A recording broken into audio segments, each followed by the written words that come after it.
Hello, welcome to the GBC Automatic Lamination operational video. I'm Tim Story and I'll be your instructor. I'm assuming that the correct voltage and air pressure have been supplied.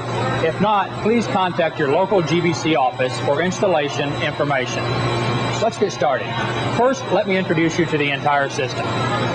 The Model 2300 Auto Feeder, the Model 6036 Industrial Laminator, and the Model 7330 Auto Cutter.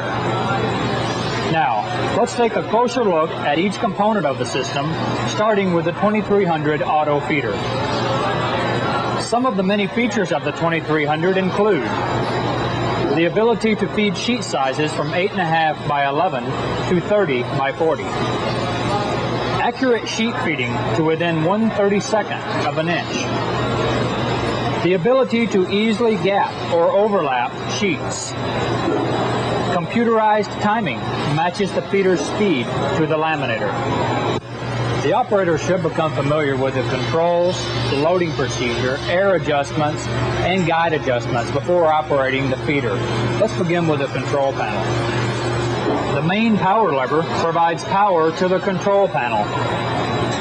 A master start switch provides power to both the table and drive motor. To lower the table, depress and hold the table down switch. The table will automatically stop at the bottom.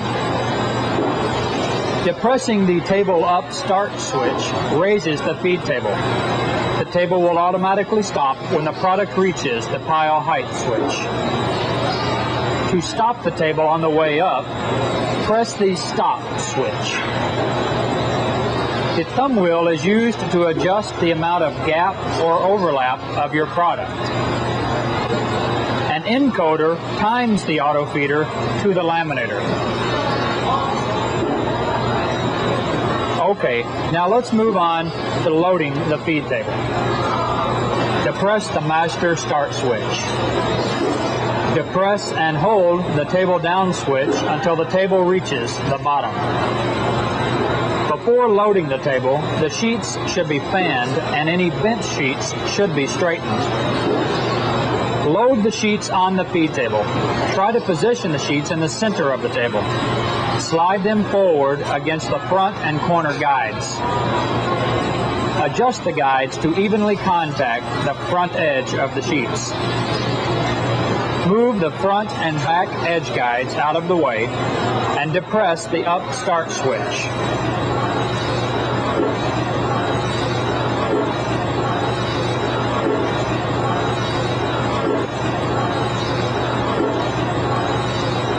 Position the feed head so that the suction cups are approximately 1/4 inch in from the rear of the sheets. To position the feed head, loosen the clamp screws on either end and move it forward or backward. The feed head will only move forward when the laminator rollers are turning. Adjust the front guides so they just touch the sides of the sheets. Adjust the rear guides so they are tight against the stack. The vacuum control is located on the rear center of the feed head assembly. The amount of vacuum at the suction cups is adjusted by turning the needle valve counterclockwise to increase and clockwise to decrease the vacuum. To ensure that double sheet feeding does not occur, adjust the vacuum for the minimum amount necessary to lift and feed the sheets. The air blast is used to separate the top 10 to 15 sheets to ensure single sheet pickup. Adjust the intensity of the blast by opening or closing the valve on the rear of the feed assembly. Adjust the nozzle to any position for the best separation. The purpose of the air jet is to separate any sheets that may be sticking to the top sheet and cause that sheet to rise as it is being fed onto the belt assembly.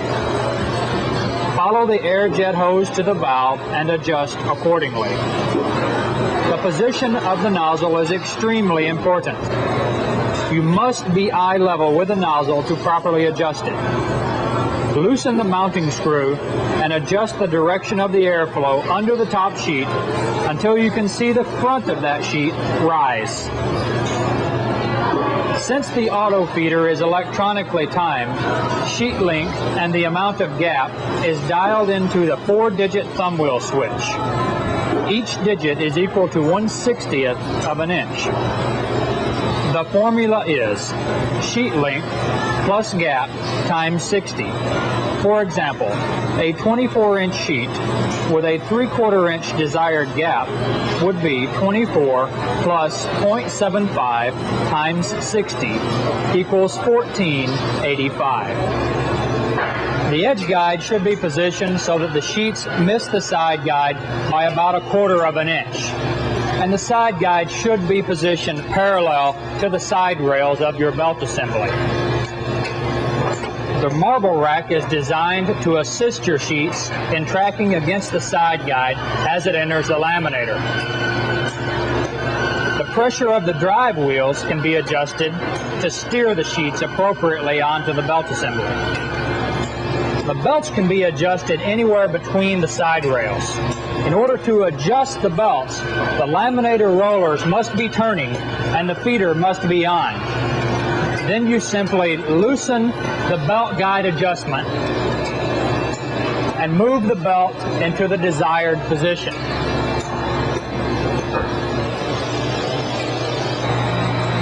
Okay, let's move on to the Model 6036 Industrial Laminator. This lamination system has many state-of-the-art features, such as an LED readout that displays the temperature of each heater in Fahrenheit. Rock the display switch to the left to read the top heater, to the right to read the bottom heater. Independent top and bottom heater controls. Heavy-duty top and bottom cooling fans. Production speeds of up to 35 feet per minute. A rocking motor switch allows for forward or reverse drive. The switch activates a control to slowly ramp up to speed, which prevents film breakage. Removable heat shoes allow for easy access to the silicone-coated rollers. Idler bars are used to direct the film to contact the heat shoe at the proper angle. They also provide a slight tension for improved lamination. Moving on to the side knobs and screws. 2 supply shaft release screws stabilize and secure the film. You must loosen these to remove the film. Online tension controls provide proper tension of film. Too much tension and the film will stretch. Too little tension causes wrinkles. And unequal tension will cause curl. The film alignment knobs allow you to adjust the alignment of the 2 rolls of film. A 3-blade slitter system that may be engaged to trim or disengaged safely into its own housing. The nip rollers and the pull rollers can be locked into the pressure position for laminating or the gap position for shutdown or for cleaning. The feed tray lock secures the feed tray into a locked and stabilized position when manually feeding. A sliding trimmer safely cuts the laminate. An emergency stop button allows the system to be stopped from the rear of the machine. Now, let's go through the startup procedure for the laminator. Make sure your rollers are in the gap position. Depress the power on switch. Set your speed dial to 5 feet per minute. Rock your motor control to the forward position. Set your heater dials to their desired temperature. Then wait 20 to 30 minutes for the equipment to come up to operational temperature. Once the temperature has been met, lock the rollers into the pressure position. Set your speed dial to the appropriate speed and run a sample sheet.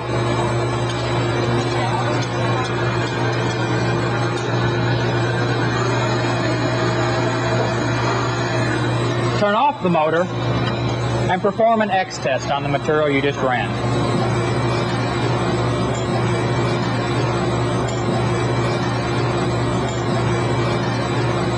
Always Always test the lamination before running any valuable materials. Always use the features of the laminator to assist you in reducing downtime and frustration during the job. Always leave the rollers gapped when the laminator is not in use. When restarting the laminator, always make sure that both layers of lamination are completely threaded through the unit. Never stop the laminator with a document in process. This will leave an impression on the product. Now, let's get to know the 7330 Auto Cutter.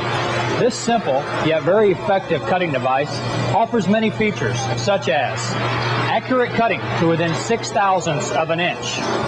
It operates with any two-sided laminator at speeds of up to 45 feet per minute. Flush cut capabilities from 1.5 to 15 mils thick. A self-sharpening rotary blade provides a more accurate, cleaner cut. So let's begin with the left side of the control panel. The trim control can be switched from manual to automatic. The rollers are pneumatically open or closed. You can adjust the speed to match the laminator. The status panel keeps you informed of the cutter's current status, and a handy counter keeps track of the number of cut sheets. Moving on to the right side, when you are in the manual mode, you can utilize the manual feed switch to move forward or reverse. When testing, switch the cut switch to manual trim and push the single cut button. The margin setting encoder allows you to control the position of your cut on your product. When making a change to the settings, push the set button to initiate the change. Unless you are running very thin stock, you should always set the sensitivity setting to its most sensitive level. Okay, let's run the 7330. First, make sure the cutter is level and square with the laminator. Set the product stop catcher on the mesh grill according to your sheet size. Set the regulator to 80 psi and the roller pressure to 40 psi. Thread the product under the dancer bar and between the pull rollers. Square up the sheet, lock down the rollers, and let's go to work. Now let's stand back and view the system as it makes the task of lamination seem effortless. The GBC 6000 lamination system is designed to provide you with increased production and profits. Your ability to make adjustments will only enhance its performance. As questions arise, please refer to this video.